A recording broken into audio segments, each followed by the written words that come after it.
Olá a todos, eu sou Bruno Lauter-Jung e hoje estou com Luiz Mariotto. Vamos bater um papo com relação ao mercado de ERPs. Luiz, muito obrigado por ter aceitado o meu convite. É uma honra estar aqui com você hoje. É um grande prazer para mim e para estar presente aqui com você, Bruno, com os teus interlocutores. Luiz, para a gente começar o nosso bate-papo, eu queria entender como você vê o mercado de ERPs hoje, especialmente com as pressões para migração à nuvem, né? É verdade, Bruno. Nos últimos anos, né, todas as grandes fornecedoras de tecnologia, né, que inclui os grandes fabricantes de ERP como SAP, Oracle, Microsoft e outros, eles têm se colocado como a opção, né, do futuro, as suas plataformas de cloud. Então, essa é uma grande tendência que já tem há alguns anos, e isso faz com que a indústria, como um todo, se posicione para que os clientes, né, adotem essas últimas tecnologias e os produtos mais recentes, já baseados na plataforma cloud. Então, existe, de fato, uma pressão aí dos fornecedores e das indústrias, né, sobre os usuários. Por outro lado, Bruno, eu vejo o seguinte, que o timing, né, de adoção, ele não é o mesmo para todas as empresas, né, e para todas as indústrias. Então, o que a gente vê é que tem empresas que são early adopters, né, que a gente chama, eles estão já, têm esse apetite para adotar a tecnologia mais rapidamente, e principalmente aqueles que já se entendem no momento de transformação, né, tecnológica, que precisa realmente transformar os seus projetos, transformar os seus processos de negócios. Então, esses são os que estão na dianteira da adoção dessas tecnologias, né? Mas a gente tem clientes que precisam de um tempo diferente, né? Eles têm já seus RPs largamente, né, implementados nas empresas. A maioria utiliza os RPs como suporte aos processos de missão crítica, né, de faturamento, de logística, de folha de pagamento, etc., né? E são produtos que foram implementados ao longo dos últimos 10, 15 anos e, de certa forma, estão já estáveis, né? E muitas vezes customizados para os processos específicos da empresa. Então, essas empresas, elas têm uma dificuldade maior de fazer uma transformação total nos seus RPs. Isso não quer dizer que elas não tenham necessidade de inovação. Então, todas as empresas estão buscando inovação, mas as estratégias podem variar. Nós temos aquelas empresas que vão substituir completamente o seu parque de sistemas, já adotando as tecnologias cloud. Tem aquelas empresas que elas não têm ainda uma justificativa de negócio para fazer grandes implementações, né, upgrades, né? E tem o que eu chamo do híbrido, né? Então, aquelas que, olha só, eu ainda posso continuar usando o meu RP, que ainda é core para minha empresa por muitos anos, né, que já estão estáveis, e eu passo a adotar as tecnologias mais modernas de cloud, AI, né, e tudo que a gente tem ouvido por aí, conectado a esse meu RP central. Então, são já estratégias híbridas, né? Mas o importante é que as empresas possam, elas definirem qual é o melhor roadmap tecnológico de acordo com o seu momento e com as suas prioridades. O que a gente tem visto, Bruno, é uma inversão, né? É o vendor, né, o provedor, tentando pautar a agenda de inovação, tentando pressionar as empresas para que elas rapidamente migrem, né, para os produtos mais atuais. Então, esse é o dilema que a gente vê aí no mercado, essa pressão constante, né, dos fabricantes versus o tempo correto, né, e os processos de avaliação até financeira, né, econômica dos clientes, né, porque você vai fazer um grande projeto de migração de RP, muitas vezes isso não tem um retorno de investimento tão óbvio, né? Em alguns casos até pode trazer algum certo risco de disruptura do que está funcionando ali. Então, algumas empresas estão optando por fazer uma coisa mais gradual, outras mais rápidas, e fica ali, né, essa tensão aí constante entre a indústria, né, e os clientes. Eu tenho dados aqui que apontam que 57% das empresas não estão prontas para essa migração. Eu queria entender como que você avalia esse dado. Você vê, por exemplo, eu vou dar o exemplo que a minha especialidade aqui na Rimini, né, eu sou responsável globalmente pelos serviços de sistemas SAP, né? Então, vamos pegar o caso do SAP. A SAP, em 2015, né, ela lançou o produto chamado S/4HANA, né, que é uma nova geração do famoso, né, ERP chamado ECC, que foi largamente adotado na indústria desde o início dos anos 2000, né? Então, em 2015, ela já ofereceu esse novo pacote, que já tinha banco de dados em memória, tinha ali uma série de inovações tecnológicas já lá em 2015. Mas você vê, desde 2015 até hoje, já se passaram 9 anos. Segundo dados dos analistas, né, dados do Gartner, 67% dos clientes do ERP tradicional ainda não migraram para a plataforma do S/4HANA. São 2/3 da base instalada. Quando eu pergunto para os clientes, eu interajo muito com usuários, né, empresas do SAP, por que ainda não foi feita essa migração tecnológica, né, já que a plataforma é mais moderna, traz alguns benefícios. Nem todas as empresas encontraram o que chama do business case, né, eles não encontraram uma fórmula, né, que justifique fazer uma substituição maciça do seu ERP principal para as versões mais novas, porque tem que ter uma justificativa de negócio, você tem que ter, é um grande investimento, é uma mudança muito grande. Algumas empresas passaram anos desenvolvendo os ERPs e customizando, né? Então, assim, tem 2/3 ainda que não adotaram. Quando você pega os que já adotaram, né, mais ou menos metade da base instalada da SAP já usa o S/4HANA, já desde 2015 vem adotando o S/4HANA. 75%, segundo esse mesmo estudo aí do Gartner, aponta que ainda rodam na plataforma on-premise, ou hospedado em cloud, nos hyperscales, né, no Microsoft, Azure, Google, AWS, mas que ainda não migraram para a versão mais moderna do S/4HANA Cloud. Claro que a SAP faz um grande esforço, né, para convencer os clientes, dando, inclusive, alguns incentivos, né, e como eu falei no começo, para muitas empresas isso faz sentido, mas não é para todas, né. Eu gosto, Bruno, de comparar, né, quando eu me pergunto, fazer uma analogia, né, com os veículos elétricos, né. Tem lá uma nova tecnologia, uma nova plataforma, todo um novo racional, né, de consumo de energia, de poluição, etc., uma série de valores. Mas funciona para todo mundo?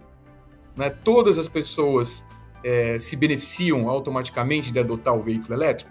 Talvez não. Talvez para algumas pessoas funcione, outras têm que viajar mais longas distâncias, né? Ainda estão com o seu veículo ali ainda sendo amortizado, né? E tem o híbrido no meio da história, né? Tem aquele cara que ainda fala, poxa, eu estou querendo dar um passo, mas eu ainda tenho algumas necessidades diferentes.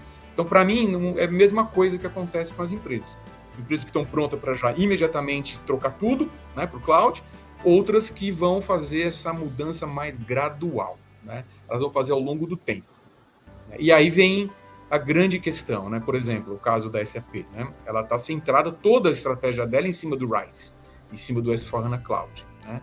Porque você já muda não só o produto, mas você muda o modelo de relacionamento, concorda? Ali você tem já é um modelo de subscrição, você já está já num processo, né, onde é difícil você sair. Na hora que você entra no modelo 100% cloud, né, de subscrição, é muito difícil você sair. E isso serve muito bem para as tecnologias de inovação. A gente vê, por exemplo, a Salesforce, né, que foi uma empresa muito bem sucedida na adoção de plataformas SaaS, né? Depois vieram outras empresas. A própria SAP adquiriu várias empresas de cloud, né, a SuccessFactors, a Ariba. Mas quando você fala do core do ERP, imagina empresas, a gente lida com clientes, a gente suporta clientes que são manufaturas complexas em muitos países, tem dezenas de sistemas da SAP, né, funcionando, já todo integrado, tem integração com sistemas que não são. É muito mais complicado você fazer uma mudança transformacional, né, e, vamos dizer, radical, né, nesse ponto de ter que migrar todo o seu parque de produtos e sistemas para uma nova versão em cloud. Então, as empresas estão agora nesse ponto de analisar o próximo passo, né, e analisar o tempo, né, quando é melhor, né, eu fazer essa transformação, e em qual pace, né, quer dizer, qual é o melhor tempo para que a gente possa ir substituindo aos poucos a migração. Eu vejo que tem empresas que entendem que talvez elas não precisem trocar o ERP central, elas possam continuar inovando, usando as tecnologias de cloud conectada ao ERP central. Então, a gente tem se posicionado muito a Rimini Street como uma alternativa, né, à imposição do fabricante. né? Porque tem aí uma certa pressão que chega ao ponto de colocar, não vou mais vender licenças da plataforma on-premise, ou eu não vou mais te entregar novas funcionalidades, né? Por exemplo, as funcionalidades mais recentes só vai estar disponível na versão cloud, eu não vou nem permitir que você conecte isso. Então, esse tipo de pressão, né, faz os clientes dar um passo para trás. Falar, poxa, peraí, tem alternativa? Né? Tem outras maneiras de eu evoluir minha plataforma? Assim que a Rimini se posiciona. A gente entende que tem, né, que essas soluções cloud elas fazem sentido para muitas empresas, mas que cada um tem o seu próprio roteiro, né, de implementação. A gente brinca aqui o seguinte, né, você ter o seu roadmap de inovação de acordo com o teu negócio, e não necessariamente seguir o roadmap de inovação do fornecedor de software, né? Porque às vezes, por exemplo, aqui, Bruno, vamos pegar o caso da SAP, né? Ela está colocando, inclusive, datas.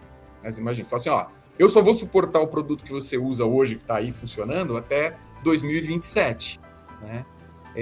Em algumas versões até 2025, que já é o ano que vem. Então você imagina, né, que o teu fornecedor está pautando a tua agenda, né? Peraí, mas eu preciso trocar? Às vezes precisa, mas às vezes não. O sistema está funcionando. Por que eu tenho que trocar? Só porque o fornecedor não vai mais dar suporte? É uma razão suficiente para que eu faça um investimento de vários milhões de transformação tecnológica? Às vezes não é uma razão suficiente, né? Então, qual é a alternativa? Eu posso ir fazendo isso gradual? Posso ir fazendo aos poucos? Né? Tem uma outra forma de fazer? Então, a Rimini se posiciona como uma opção a isso. Luiz, eu queria entender também qual o impacto financeiro nas empresas que de certo modo, não realizarem, então, essa migração. Então, existe uma questão que os clientes que estão hoje trabalhando com a Rimini, né, eles estão justamente fazendo as suas revisões do business case, né, que aí entra aí no impacto financeiro, do custo de fazer e do custo de não fazer, né? O que a gente tem visto? Você encontrar os motivadores de negócio, né, os drives de negócio que justificam o investimento. Né? Se você vai ter que investir vários milhões para substituir uma plataforma que está funcionando hoje, né, que está já, vamos dizer, paga, né, aquele investimento já está amortizado, já está sendo realizado, precisa ter um projeto que gere uma compensação financeira que pague o projeto e com retorno, né? O que as empresas estão começando a colocar nessa balança, nessa equação do retorno sobre o investimento? Eu preciso, de fato, fazer uma migração completa do meu ERP para ter acesso às tecnologias que vão melhorar ou transformar algumas áreas de negócio? Né?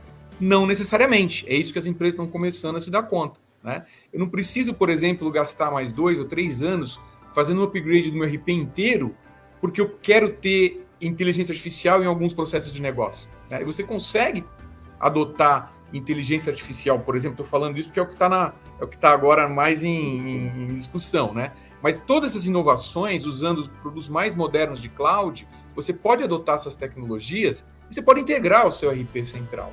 Né? Então você não precisa necessariamente fazer como pré-requisito a substituição completa do sistema. Então eu vejo empresas que estão adotando tecnologias de ponta, né, de diversos fornecedores. Eu posso nomear aqui, né, Google, por exemplo, né, a própria Microsoft, e tem alguns mais de nicho que estão também se sobressaindo, né, por exemplo, ServiceNow. Então a gente está vendo essas empresas oferecendo tecnologias de automação, usando AI, né, bastante sofisticadas e até com um grau de custo de investimento até menor, né, e você consegue conectar isso em cima dos seus ERP centrais. Então, assim, o custo de você fazer as grandes transformações, eles não são pequenos, a gente sabe. Quem já implementou, né, os grandes ERPs alguns anos atrás passou por isso. E agora você tem que trocar tudo para ter acesso à tecnologia? Será que esse é o único caminho? Né? Não é o único caminho. Pode ser um caminho interessante? Pode ser. Então a gente vê que os fornecedores de ERP estão convertendo uma parte da sua base de clientes para as suas versões na nuvem, vamos chamar assim, as versões cloud do ERP. Mas ainda tem muitos clientes que estão adotando essas tecnologias sem precisar fazer esse movimento de forma, vamos dizer assim, de forma brusca. Né? Eles podem fazer de forma mais gradual. Vou pegar o caso da SAP, por exemplo. A SAP tem mais ou menos aí uns 50 mil clientes de RP. Ela tem bem mais clientes que isso, se considerar todas as softwares cloud que ela adquiriu ao longo do tempo. Mas ela anunciou agora no Sapphire recentemente que ela tem por volta de 6 mil clientes já adotando o RISE, que é impressionante, nos últimos 3 anos, né, desde que ela lançou a plataforma. Mas olha quantos faltam ainda, né? Ainda tem muita empresa que vai chegar lá ou ela vai adotar um caminho alternativo.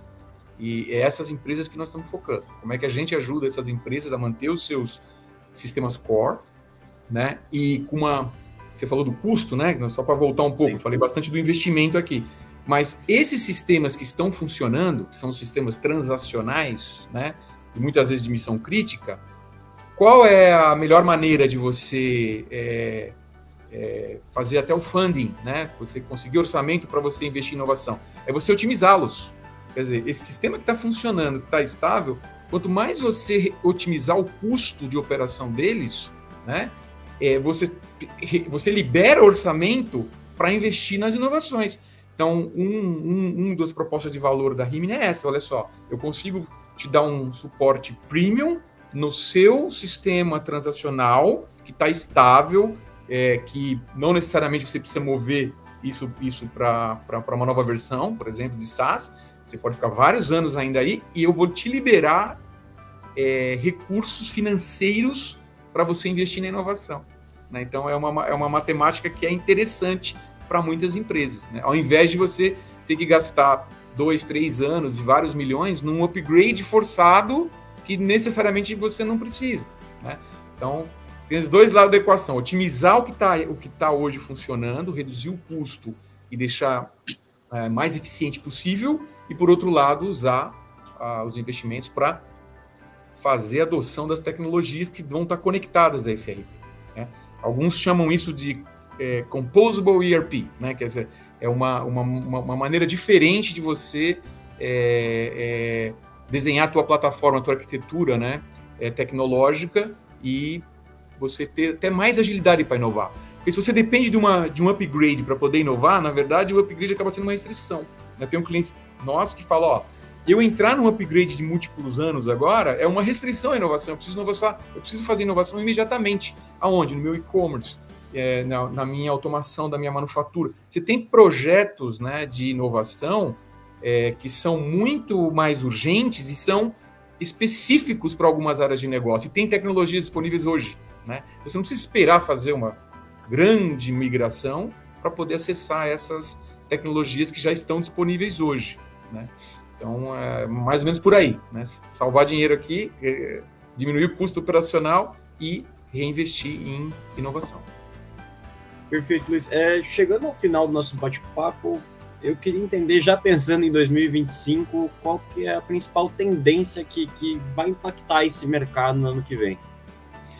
O que nós estamos vendo, né? Assim, aí olhando pela nossa ótica, né? A gente entende que tem uma necessidade das empresas continuarem se reinventando, transformando os seus processos de negócios, principalmente os core industry, né? Quer dizer, aqueles processos que são os principais na sua indústria. Então, esse seria que eu vejo, né, as empresas investindo como prioridade, né?